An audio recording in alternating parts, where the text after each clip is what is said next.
Tayo para pag bumalik mas kasi syempre ang dami namin ginawa so gusto natin hanapin muna yung din para pag bumalik tayo, di ba, mas heartfelt din yung balik, talagang comeback. Patid talaga ang dalawang magkasintahan na talagang nag-give time sa isa't isa para iklaro sa kanilang mga puso kung ano nga ba ang nagiging kahinatnan ng hiwalayan nila. Makikita naman natin na may pagmamahal pa si Catherine kay DJ. At si DJ naman syempre nanghihinayang 11 years din silang magjowa at talagang kahit naman na magjowa lang ay malaki ang plano ni DJ dito before mag 30 nga.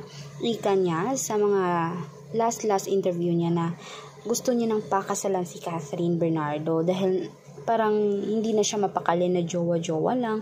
Gusto niya ay maging married din siya.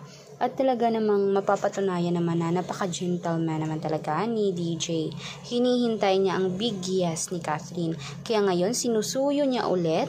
Masaya silang nagsasama at mismong nagkasama talaga sila sa Christmas Eve. Before Christmas ay talagang masaya silang nag-Noche Buena. At sa pagdating ng Pasko ay nagkasama din sila mismo ng kani-kanilang pamilya. Kaya ngayon, huwag na tayong mag-alala dahil hindi naman talaga matutuloy ang mismong love team ni Andrea at ni DJ. Dahil si DJ ay para lamang kay Catherine Bernardo dahil nga kahit direktor ay nagsasabi na at pinapayuhan sila na mag-comeback, magsimula muli, ngunit ipagpatuloy ang 11 years of existence ng mismong love team nila. For more videos updates, mag-subscribe, i-like at i-share ang ating videos.